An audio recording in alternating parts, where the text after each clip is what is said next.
Assalamualaikum warahmatullahi wabarakatuh. Today is Monday, 28 July 2020.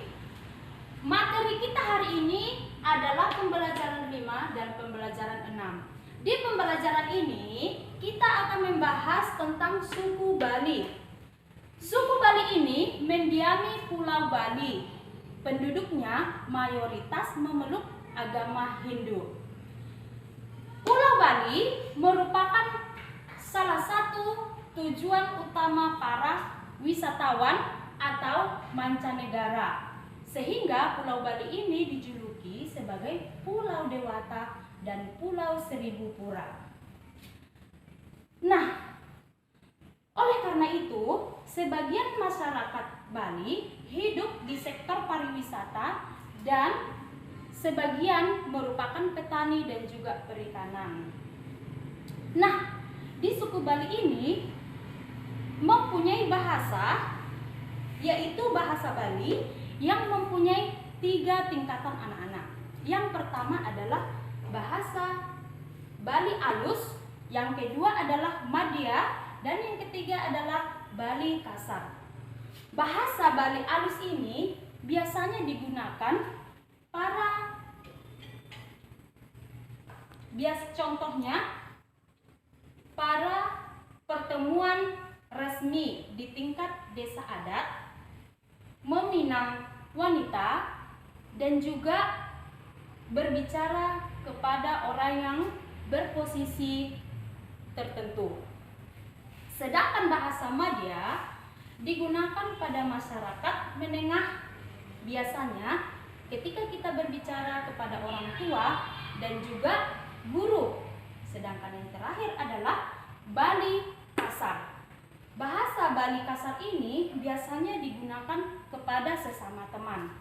Alat tradisionalnya adalah cengceng, genggong, dan gong.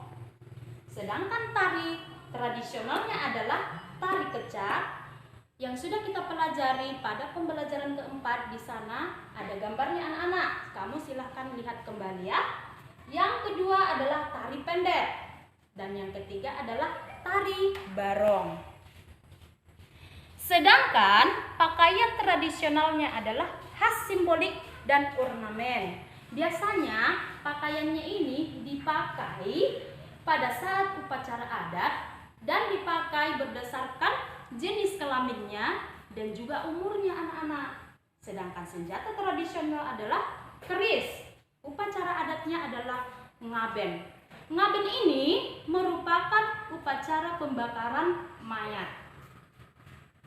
Sedangkan khas makanannya adalah ayam betutu dan juga sate lilit.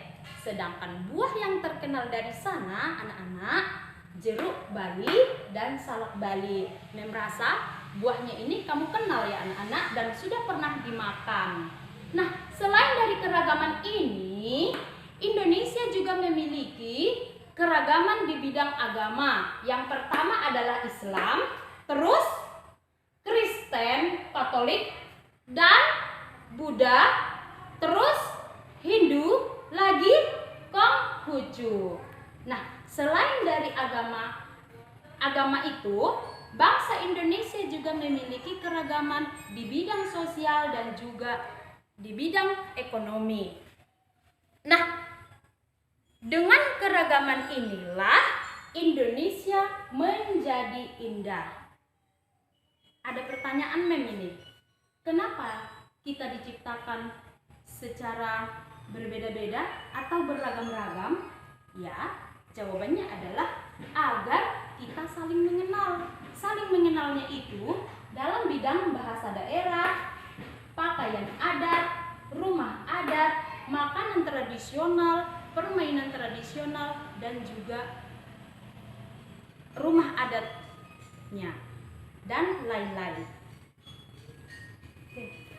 Nah, di sini perlu mengingatkan kembali, meskipun keragaman suku bangsa dan budaya itu berbeda-beda di Indonesia ini, kita harus menghormati, menghargai, dan menerima agar terwujudnya persatuan bangsa.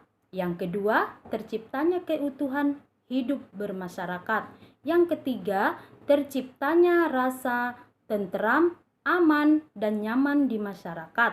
Yang keempat, mendorong masyarakat untuk berperilaku baik. Yang kelima, memperkuat ketahanan nasional sehingga tidak mudah untuk dipecah belah. Sekian pembelajaran kita hari ini anak-anak. Assalamualaikum warahmatullahi wabarakatuh.